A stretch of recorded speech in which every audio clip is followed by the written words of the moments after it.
Hi, Caitlin. Hello, So good to see you. you too. It's Hope you're having a lovely. nice Look, time in Turkey.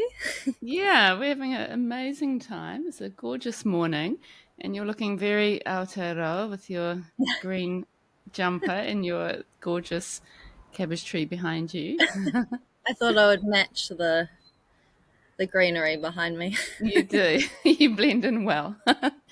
So, just for a bit of context for the listeners and the viewers, you and I met when you were about 22, and you're now 32.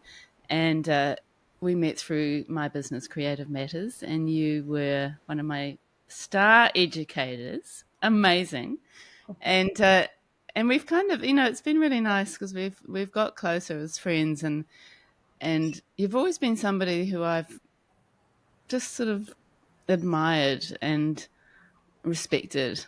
And, even when you were in your early 20s, there was just something about you that was really special.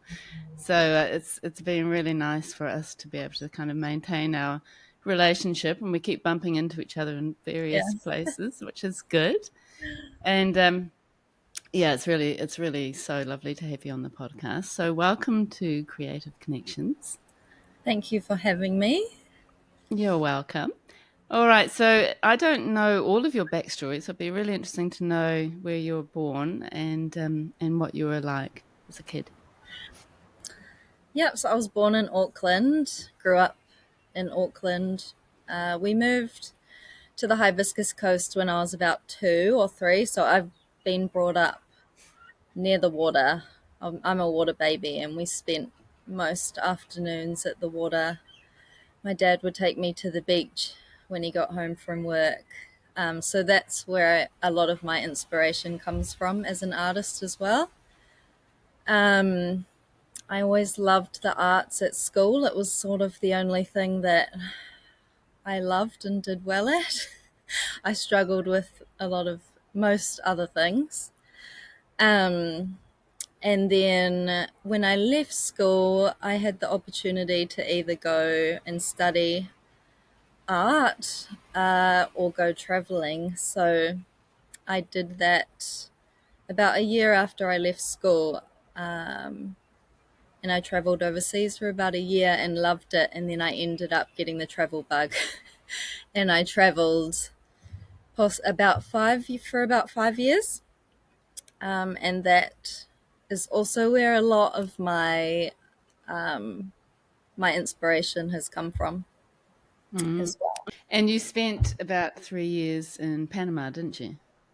Yeah, so that was about 4 years. My husband and I were over there, and that is sort of where my art started from. We came back to New Zealand in between, and I brought my paints back with me. I've always painted my whole life. I've always loved art. I remember my mum told me that when my friends would come over to play, I would tell them, "Sorry, I'm just going to be painting over here." Really cute. Oh, that's so It's just, sweet. yeah, it's just always been part of me, and come very naturally to me. So while we're in Panama, there would be rainy season for about 4 months every year. It would just rain all day. And I found that I love to be in the outdoors and I love to be doing things. I hate to be stuck inside. So I started painting over there. We lived in like a surfy town. So there was a lot of old surfboards or pieces of wood. So I didn't have canvases. You couldn't get anything like that where we were. So I just used what I found around me. So yeah, I started painting on surfboards and then big chunks of wood. And that went, I seemed to sell them and it went really well. And then I never stopped painting after that. That's amazing. And how were you selling them at that point? I think I would sell them just through like a Facebook group in Panama, because we were in a smaller. It was a bunch of islands, so it was quite a small community. So everybody was on Facebook because that was how you got things and found rentals, things like that. Yeah. And was your work similar? I mean, I guess you were using acrylics, were you, at that time? Yeah, yeah. Yeah. And I've was it always used.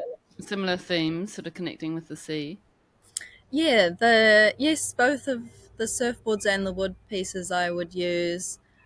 There was always an inspiration from the ocean in there, and then also in a lot of my work, I always add like a personal touch or a feminine touch because I feel like, for me anyway, the inspiration comes from our connection to the water and to nature around us. Mm. That is still, yeah, very evident in your work now. So that was like 10 years ago kind of thing. Is that right? Hmm.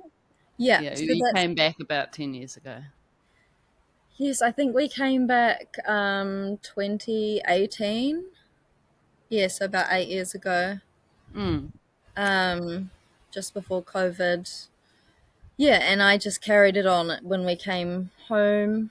I always had another job, so it was something that I used to make money, but I hadn't given it my all yet. And that's when I started working with you as well because I loved the arts. So it was like I loved that job working with children and teaching art. Yeah. Mm. And you were so good at it. Oh my God, such a good educator, real natural. Yeah, it was lovely for me to have you on the team.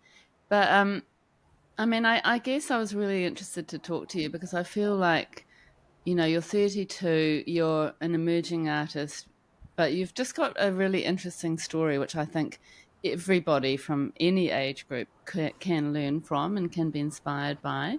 That you uh, that you've been sort of working on the side like so many of us, and then a couple of years ago you decided to sort of jump off the cliff and really devote yourself to your practice. So can you Mm. tell us how that came about and how that felt? I have always had it on the side, and as that grew, I began to love it more. I would experiment. I'm always experimenting in my art practice, and I started to sell quite consistently. So it came. It was 2 to 3 years ago, and I started thinking more deeply about it. Like, I really either have to jump in the deep end and give this a go, or I need to focus on something else in my career and give that a go. And yeah, I sat down and I just really thought about it, and I just love the arts, and I love that the art world, and it's my biggest passion. So I thought I'm just going to give it a go. I've always thought that way, just give everything a go, and then see what comes from that and what opportunities come from. Even if it doesn't go as well as you planned, there's always another opportunity that might come from that. So that was what I did. And then yeah, my art practice has sort of taken off from there. I'm still emerging, but Yeah. um, I've sort of just kept going and kept giving things a go. Yeah, and I've really seen your career sort of evolve in that time. It seems to me, it might not feel like this for you, but it feels like you are making really good progress, and it seems like you're just grabbing all the opportunities you possibly can. And I can Yeah, see that you're sort of, doing a bit of research and deciding on where you want to be showing your work, yeah, and and you've sort of, it's like you've changed your mindset a little bit. You're like, okay, I'm going to make this work. This is what I need to do, which yeah, is really inspiring. Yeah. yeah. And I think because I didn't study, I've really had to put in the work to keep learning and keep experimenting. And also that keeps me interested as Yeah. I get bored easily. So I love trying new things, and I've experimented a lot with copper in my work, and now I'm learning how to oxidize other metals or other things, work with other materials as well. Yeah, it's so good, and I love the way that you try different materials. It's sort of it's really interesting to watch, and you document it really well on Instagram. I think it's a great part of your practice. Do you feel like you're kind of searching for your sort of your main style, or do you feel like you're always going to be a multimedia artist? I think I was searching a little while ago. I feel like I've found that, but at the same time, I will also always, I feel, be evolving as an artist and using a lot of different materials. Yeah. Yeah. Yeah, it feels like that, and it feels like you've definitely established your style. Like your work is very recognizably yours, which is good. Mm, Yeah. yes. Yeah. So let's just jump into you describing your practice for people who haven't seen your work before. Okay, so as I said before, I don't normally work, well, I haven't actually worked with a canvas. I like to use things that I can find around me that maybe would be thrown away, or I look at everything as a canvas. So initially I worked with surfboards. I still use surfboards sometimes. I've recently been using, I'll find big giant old frames that maybe are a bit damaged or would be thrown out, and I'll repair them and I will use the frame as a canvas as well as part of the painting. Um, I've recently, I'm working with mirrors now and oxidizing that mirror and then painting behind the mirror. So I love to use different surfaces as my canvas and then build from there. A lot of my work is inspired by growing up in New Zealand and how nature and the water becomes part of us. We're always drawn back to that, and we have so many memories that come from that. So, yeah, my work is inspired by that, but also the emotions that we feel. So, sometimes my work would be inspired by a landscape, but also other times it would be inspired by our personal feelings and people, because there's a lot of us on the earth, and that's what our lives revolve around, people and our journeys and experiences through life. So that is a big part of my work. Yeah. And so it's like it's a combination of a lot of the time it's a combination of portraiture in Yeah. a way, isn't it? It was quite figurative, Yes. but then it's also has a sort of sometimes it has a bit of an abstract feeling about it as well, doesn't it? Yeah. I don't usually, well, I don't paint like super realistic paintings, and my paintings will always have like hidden people in the mountains, or the rocks will have little eyes, or it's a big portrait itself. But yeah, there's always that personal touch in there. Yeah. And are Mm, you do you feel like your works are quite narrative, that the whole work is telling a story that you've thought through and then you're wanting yeah. to express, or do the stories kind of develop as you make? Sometimes they develop as I make, but most of the time I have either a story or an emotion that we might feel. So I actually find it quite easy to write about my work and the meanings behind it, because for me that's a big part, and I like people to feel a lot when they see my work. So Mm. do you feel like you need to express your thoughts to the viewer? So, when you're showing your work, have you got that written somewhere, or do you feel like that is an important part of your work? Yeah, I usually have a little blurb next to, if it's exhibiting anywhere, I'll try to have a blurb, because I feel like there is a lot of meaning behind my pieces.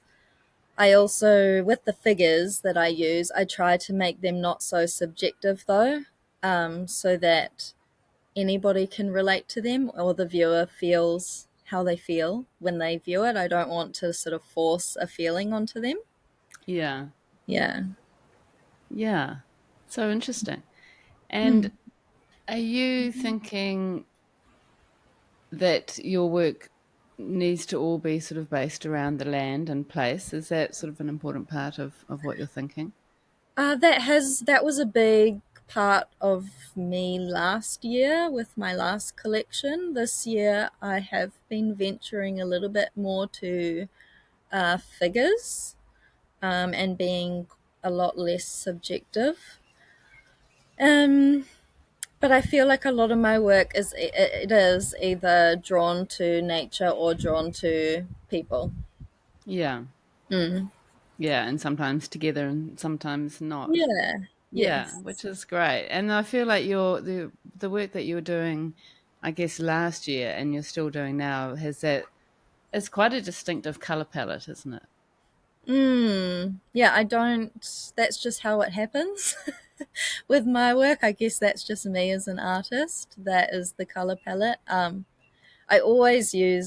do love using copper in my work just because I find it goes with most color schemes and it really pops under the light. So I do use a copper which I oxidize on most of my paintings.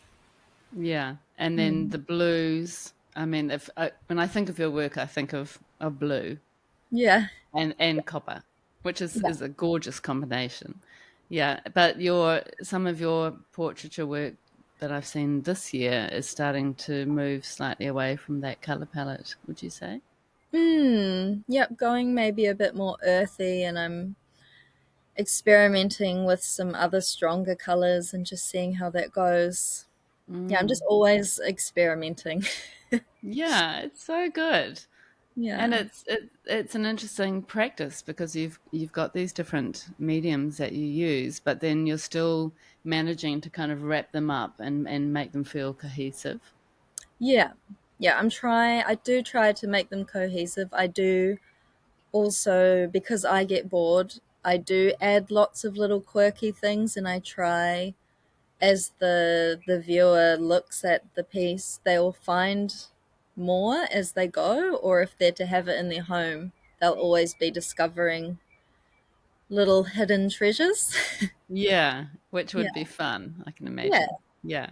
So we'll talk about the mirror project that you tackled, which I think looked incredibly challenging. But um, but first of all, can you talk to us a little bit about your process? So the copper oxidizing in general, how does that actually work? My process, I'll usually start with, sometimes I add some mixed media to the background.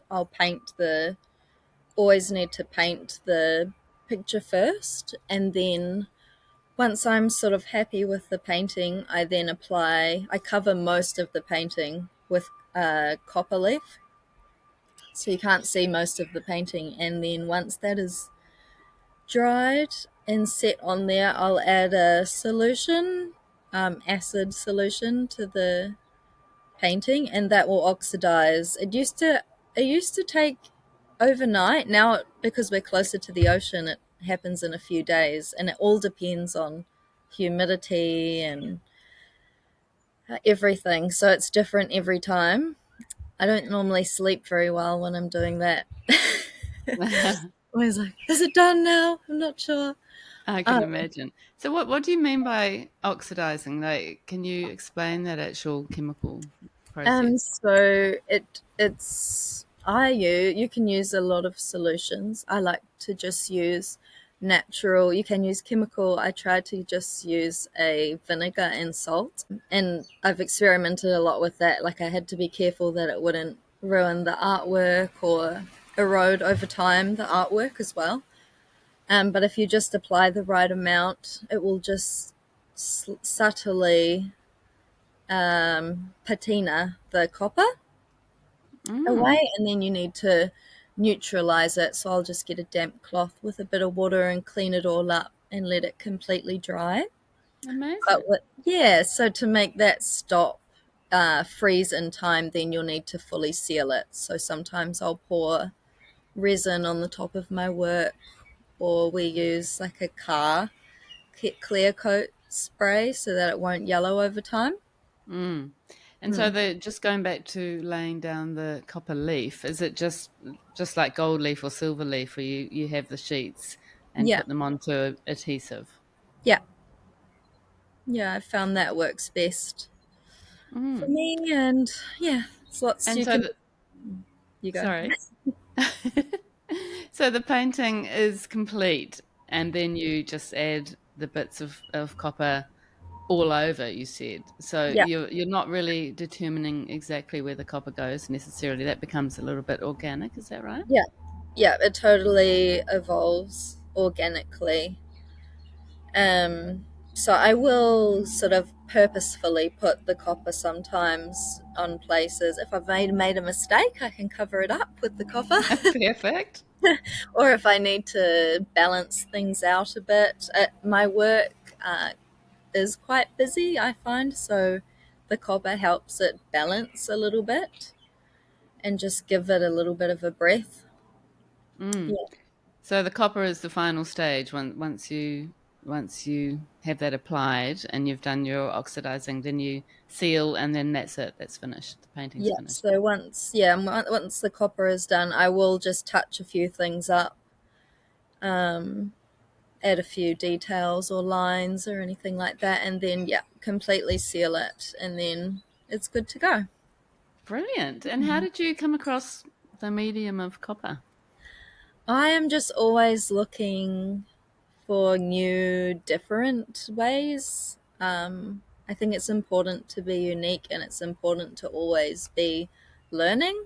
I think as artists, you can get bored easily, so I'm trying to always learn. And when I'm learning new things, it's really exciting for me, and I love it. So I can't remember what the question you was How that you you actually discovered copper as a medium? Oh, yes, I was just research.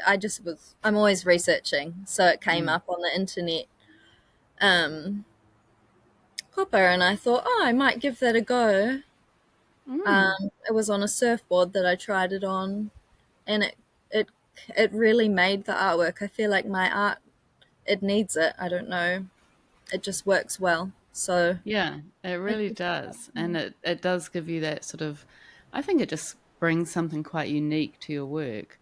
You know, the yes. way it combines with your actual drawings and painting is Yeah. is it's effective. Yes, it's great. Yeah, I'm trying to be different. And yeah, I do get Yeah. told my work is they haven't seen anything like it, so that's always a good thing, I think. Yeah, it really is. It's so good. And speaking about that, I've seen the work that you've done at Auckland Art Show and places like that. And you've had like sometimes you've had sellout shows, haven't you? Well, you've done really well. So people, I feel like people are really responding, and I suppose New Zealanders would connect very much because it's the sea, which so many of us are sort of connected to.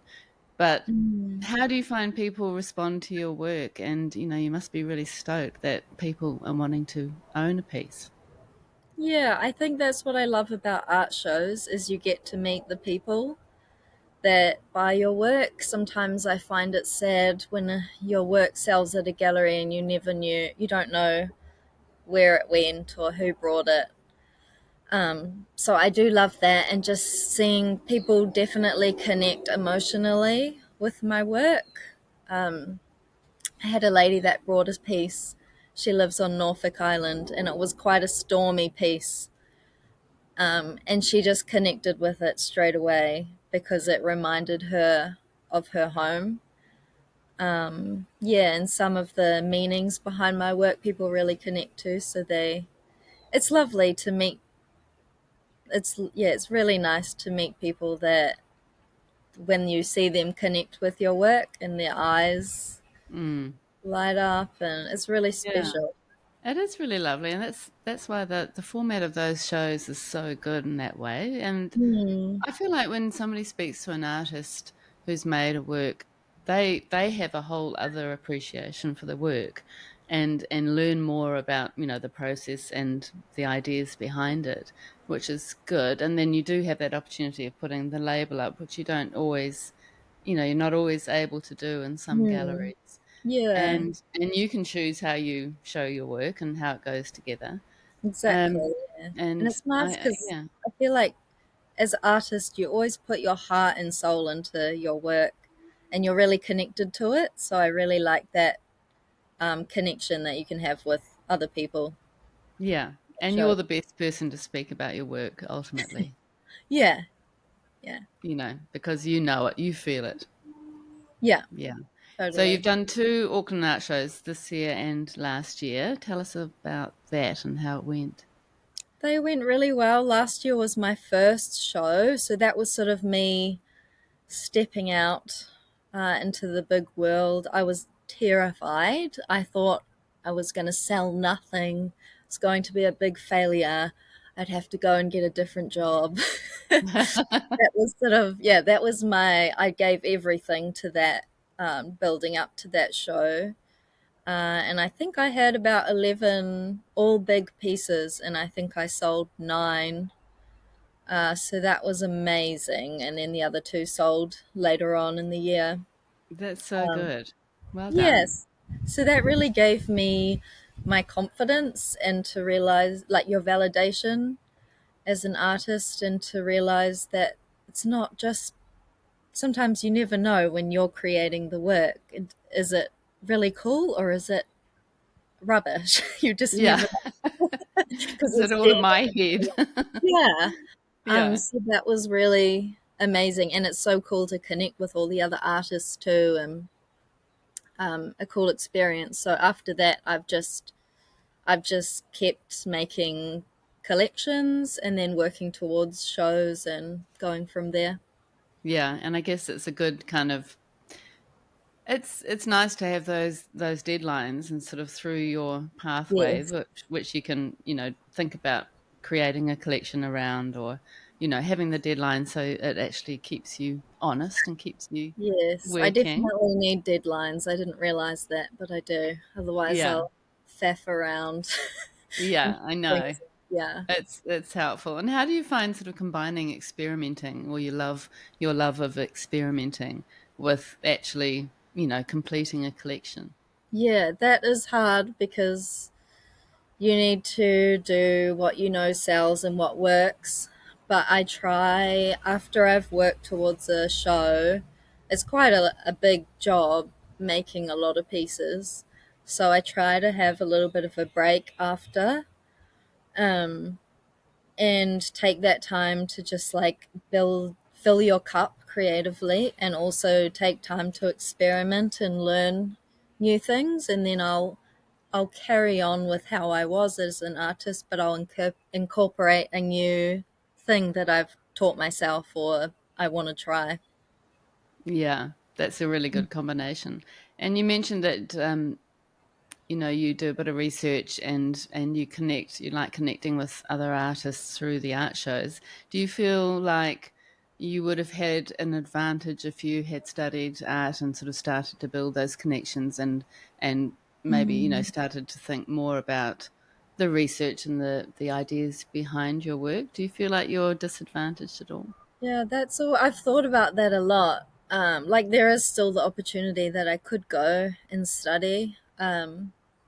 I find I don't do well under pressure, so I don't know. I think the benefit of the way I've done things is that I can experiment without the pressure, and I've sort of been able to just find my way organically.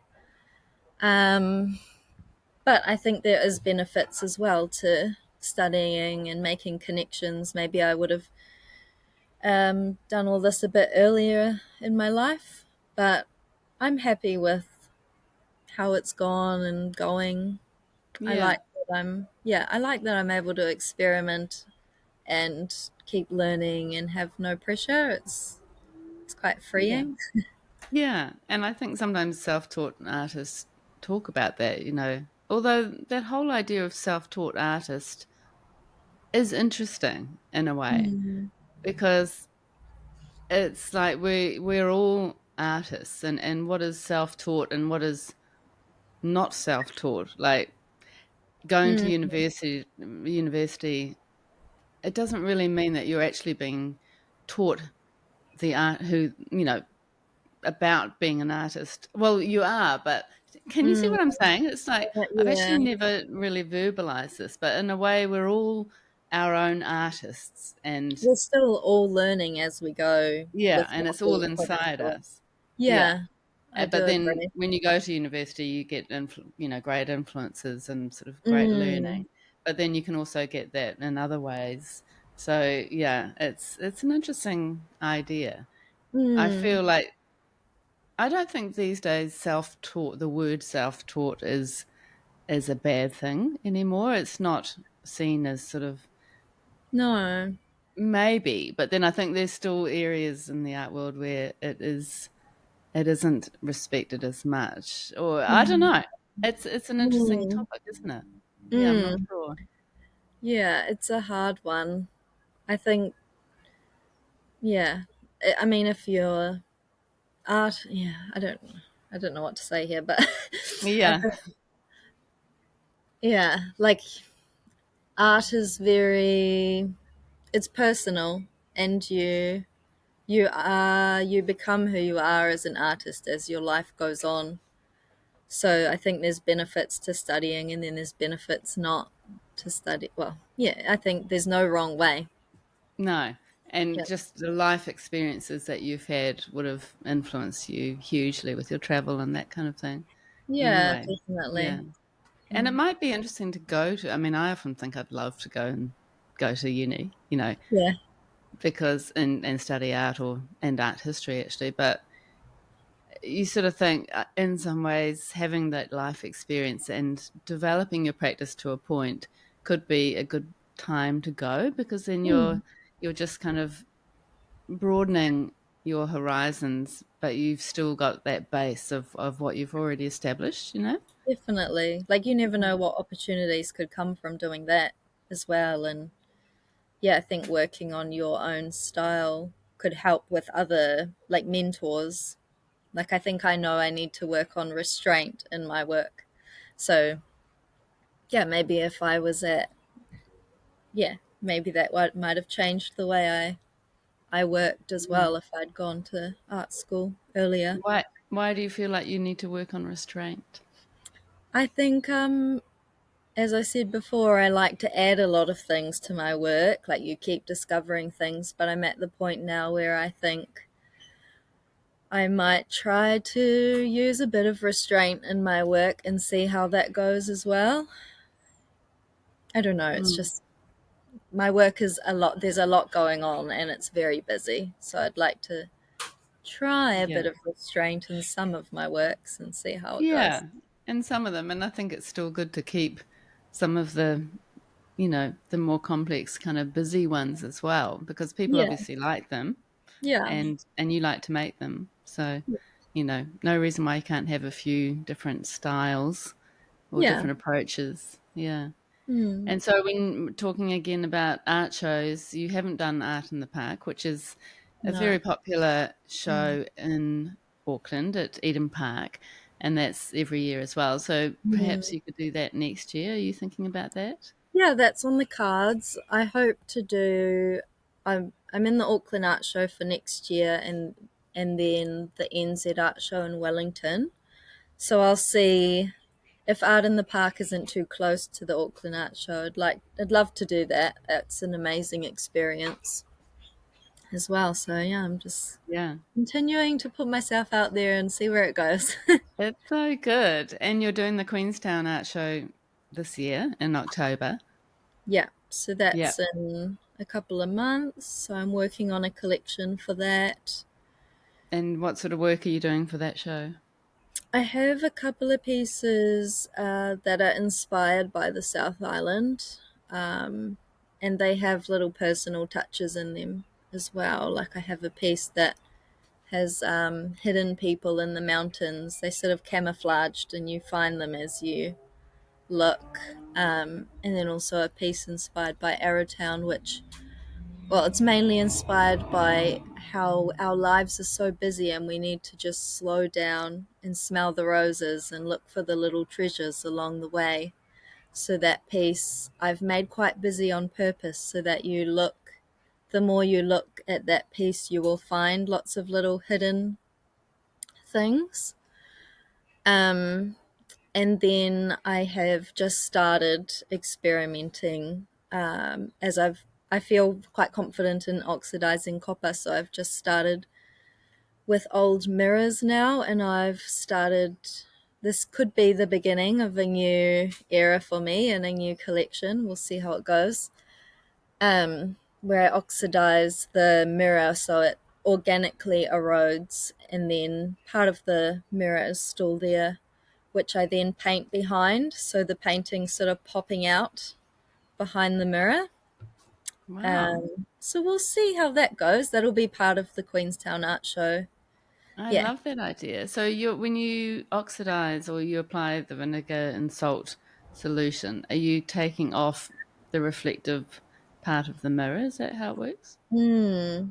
It was quite a process for me. It's quite different to oxidizing copper, so I had to learn a bit about that. You need to take the paint layer off the back of the mirror first, and then you work backwards. So you're working on the back of the mirror, and that erodes. You add chemical to that one, and then that erodes organically. And then you need to paint.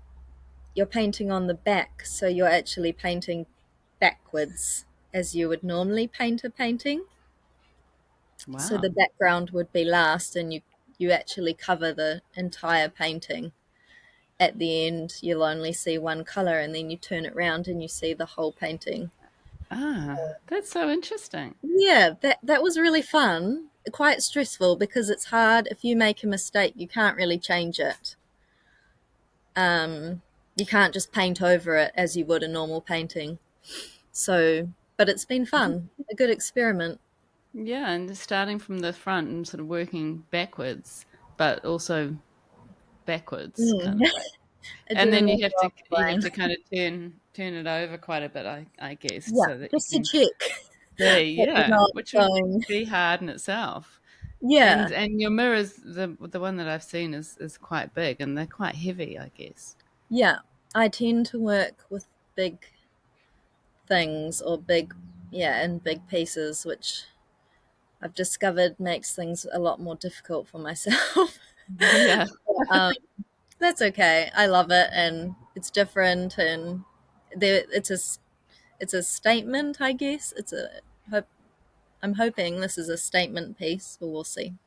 Yeah, I'm sure it will be. Sounds incredible. Can't wait to see it.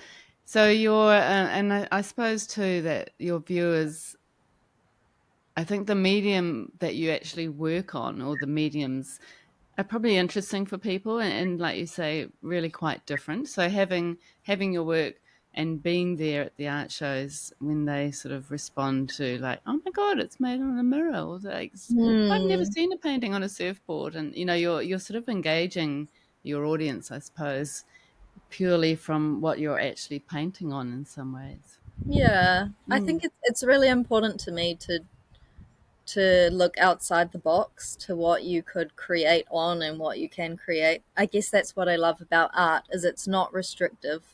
You can create a world that's not reality in not reality, or you can create on things that you wouldn't normally think you can create on. You can really do what you want. You just got to make it look cool.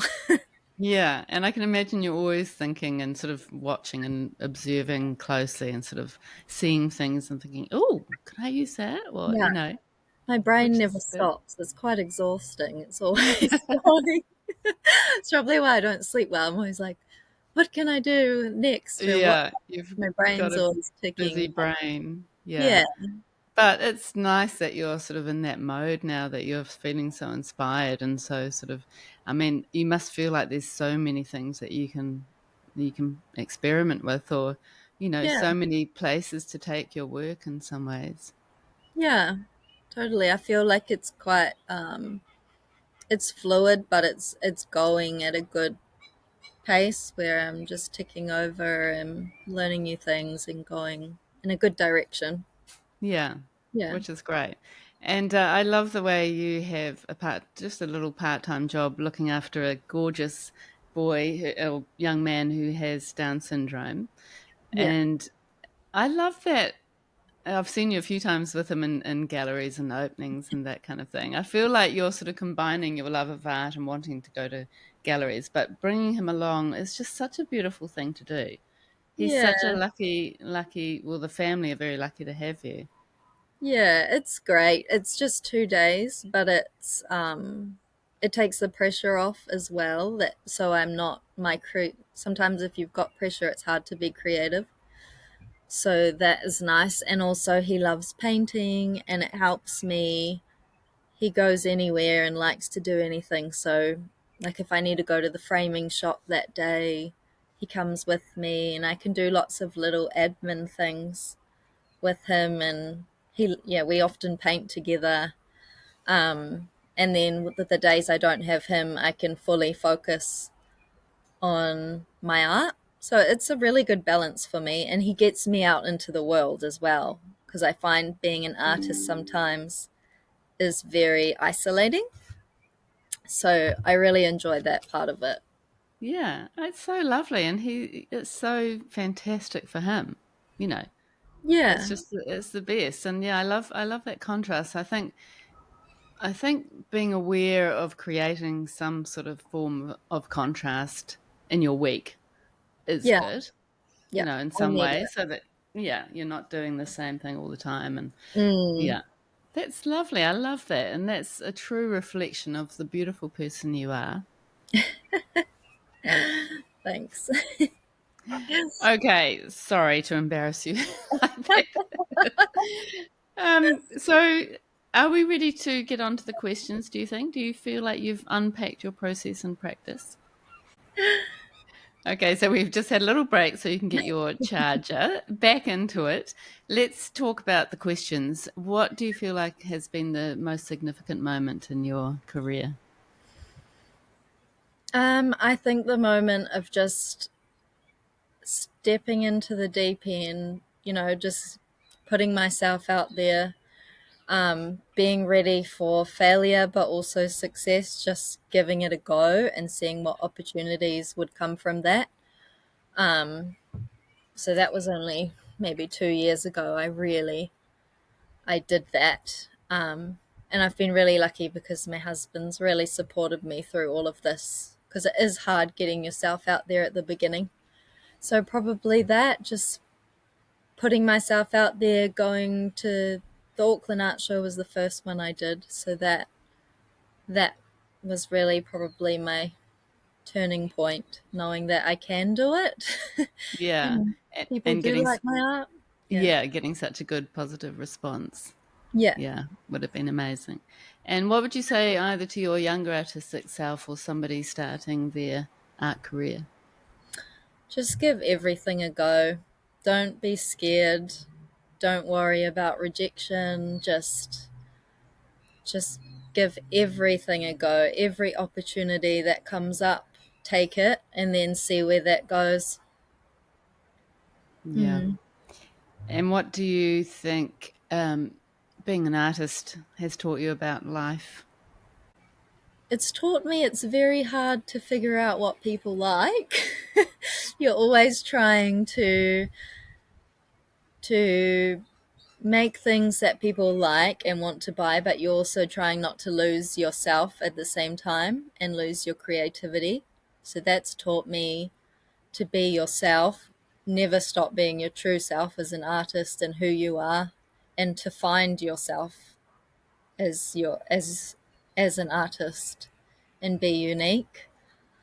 Um, Yeah, and then I think in turn that kind of helps you to really get to know yourself as a person, not just as an artist. yeah. It's there's a lot of self-discovery, I think, through the Mm, process of creating. Yeah. Yeah, definitely. I've learnt a lot about myself, and I do find being an artist, it is isolating. I'm not in the world as much. So I do find that hard, but also I like to be alone. Yeah. So, and there's a lot of time for thinking. I think when you're an artist, you think a lot and you're in your own head a lot, and you do look at everything a different way.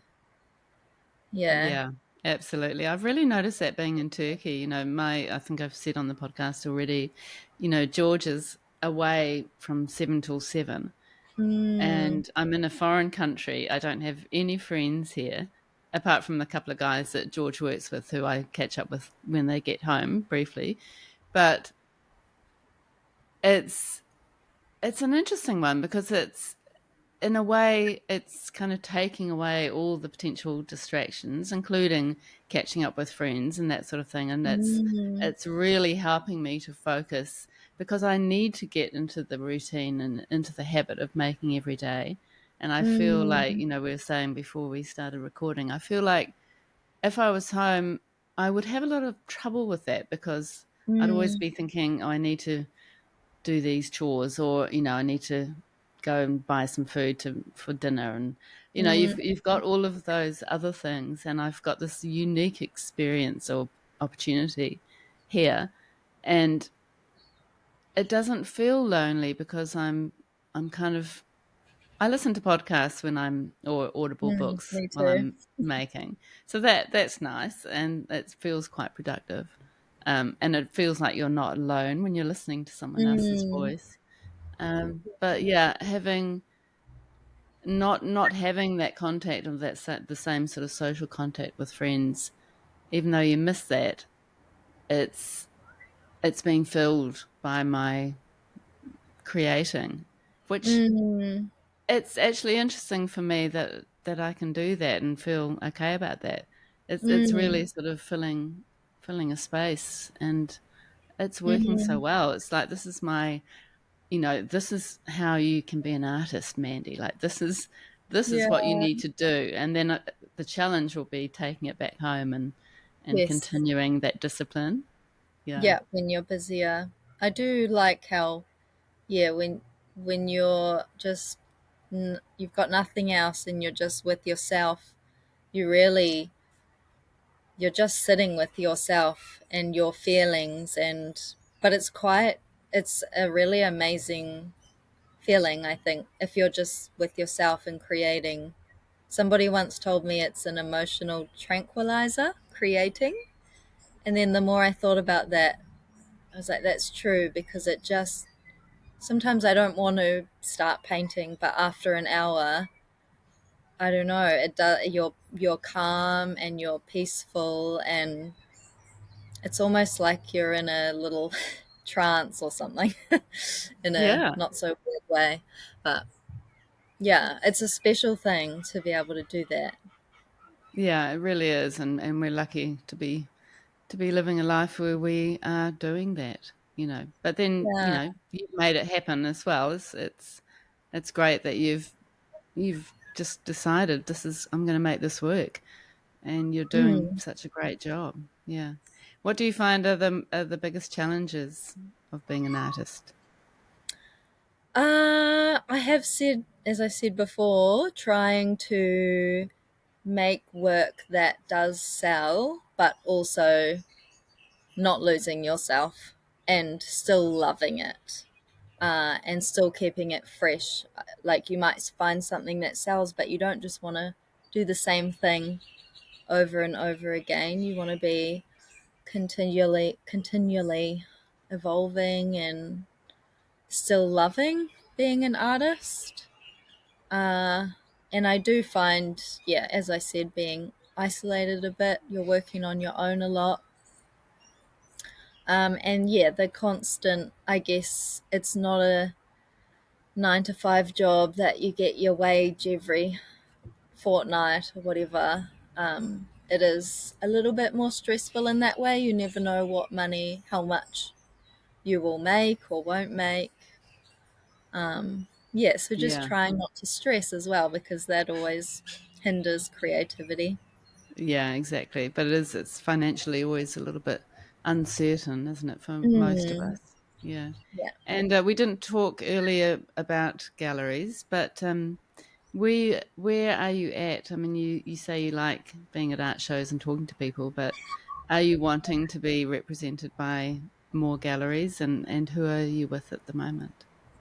Yeah, so I'm currently with Art Medicana, and they've just moved to Katikati.